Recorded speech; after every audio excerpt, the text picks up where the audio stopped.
大家好，这期做了简短的教程介绍下，现在艾尔登战机的新内容。这里先花几分钟介绍本模组的基本用法。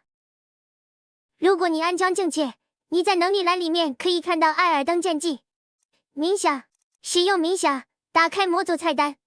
构筑原点指的是建立一个便捷的休息点，原点里面包含很多便捷功能，但节省时间。现在我们讲的是本模组的基本物品使用。如今的版本中，战徽有法术、护甲、药水3种版本，请根据个人情况选择。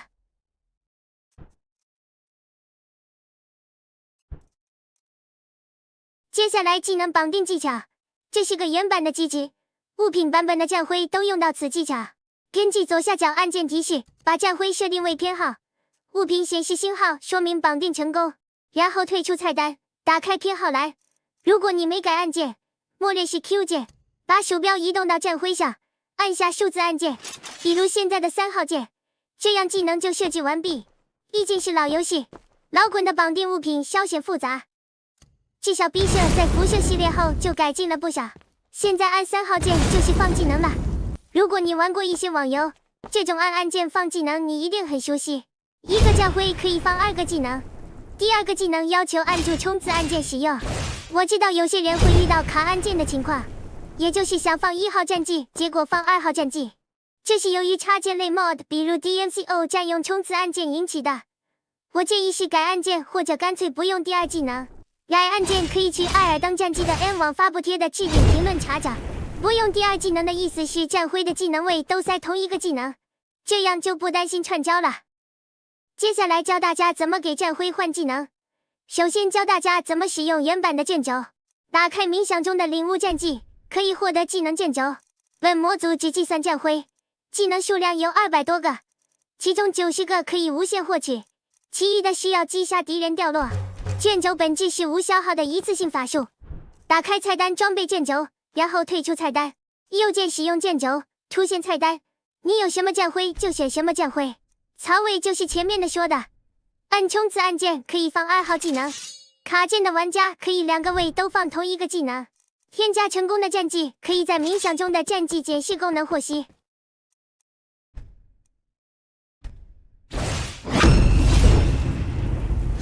好了，3分钟战徽教程到此结束。想自己摸索的可以退出本视频，想查战绩和更多模组说明可以去 Wiki。战绩对应什么动作就自己慢慢去试了。接下来是从2025年下旬至今添加的新机制，这里面很多都对你的实际战斗有很大作用。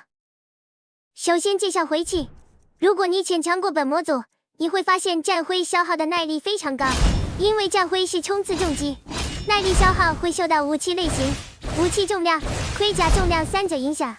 每点出护甲减重和重击减耗天赋前，耐力消耗居高不下，此时回气就是最主要的耐力恢复手段。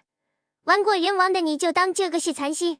回气有2个版本，个人推荐使用物品版本，也就是战术调息。物品版本没有法术版本的2秒强制冷却，这个是老滚的原生框架导致的。此外，回气的核心功能需要通过佩戴附赠战绩戒指激活。本模组的战绩有2种分类，一种是战徽战绩，伤害类型是重击，只能靠战徽激活；另一种是附赠战绩，伤害类型是轻击，只能靠回气和互动按键触发。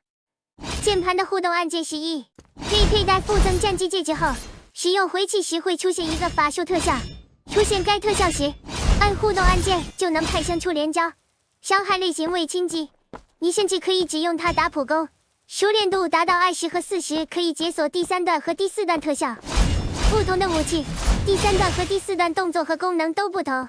以单手武器为例，不带盾时，第4下是滑行斩；带盾时，第3下是附带格挡判定的防御斩；第4段是盾突。无论是滑行斩还是盾突，一旦锁定敌人，技能可以让你直接移动到敌人面前。其他武器的回气连击各有特点，比如双持就是正儿八经的连砍。匕首的第4段攻击是同样附带突进效果的死角一击，双手剑的第3段就可以进行突进，相对的，它只有第4段才附带强控效果。双手斧和双手锤虽然没有突进，但它的第3段和第4段是因为强控和霸体，徒手和弓就相对独立。它的连段特有的徒手的第2段攻击，如果按住 W 键释放，动作会变为尖叫。弓的连段基本没有位移，原地的连续射击。奴大人我就没安排了，奴大人太强了。接下来是战徽和回气的一些使用细节。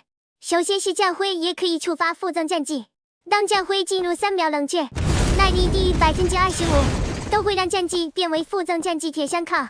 佩戴附赠战技戒指后，使用战徽后的4秒按互动按键，同样可以释放铁山靠。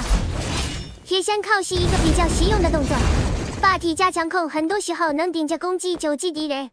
如果你不喜欢铁山靠，可以使用战术范型技能书更换动作。第2点，战徽和回气是可以相互衔接的，近似于你默认动作的轻重击派生。我们可以使用回气连击，在战徽冷却期间补伤害。视频中就是利用单手回气连击打完一套，刚好3秒，可以实现战技循环。补耐的同时，轻击还能叠烽火技能数的增伤。第3点，战徽和回气可以当做翻滚攻击使用。讲人话，这2个可以取消翻滚。第4点，仅限于 BFCO， 战徽和回气都可以派生武器的轻击，你只需按攻击按键就能取消战徽和回气的后续连击，使出武器的普攻。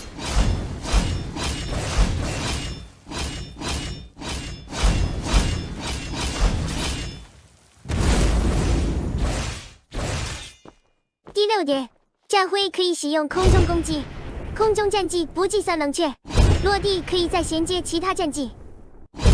个别战技会指出可以在空中释放，比如先锋脚。第7点，前面说了，战徽的铁山靠可以更换，这里就教大家怎么更换。打开战术范型1，选择3个更换路线。这里我们讲比较复杂的直接施法。直接施法的复杂在于它必须在施展战徽后延迟1秒才能放出来，提前按会导致释放铁山靠。推荐是木压技能动作，看情况按互动按键。此外，直接施法还可以录入一个法术，但不能录入大师级法术。施法录入的法术需要消耗术法点，术法点可以通过休息使用古龙秘法和触发希望原点戒指获得。接下来教大家录入法术，双手装备同一个法术，能力栏可以看到录入直接施法。装备2个一样的法术，但不能为大师级法术。退出菜单。使用能力有文字提示说明录入成功。好了，这样我们就能当半个魔剑士了。直接施法消耗的法力是可以通过回气补充的。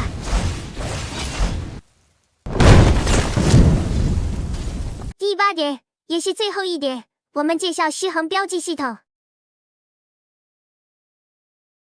战徽和回气攻击中，部分招式是附加特殊硬直的，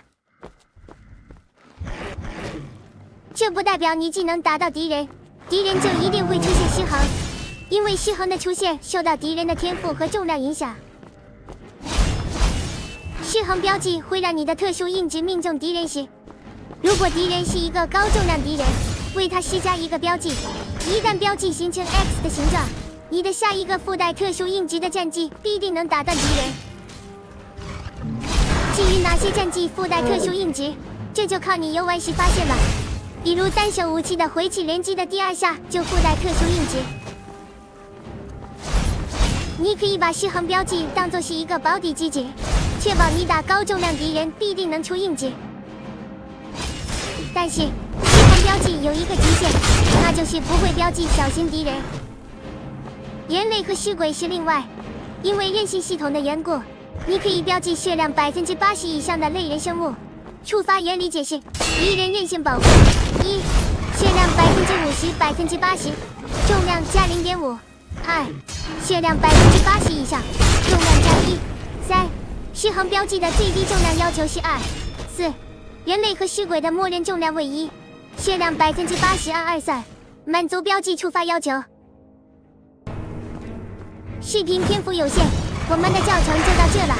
其实战绩的内容还有挺多的，这里就不剥夺各位的探索欲，自行看文案或者看 wiki 或者往期教程吧。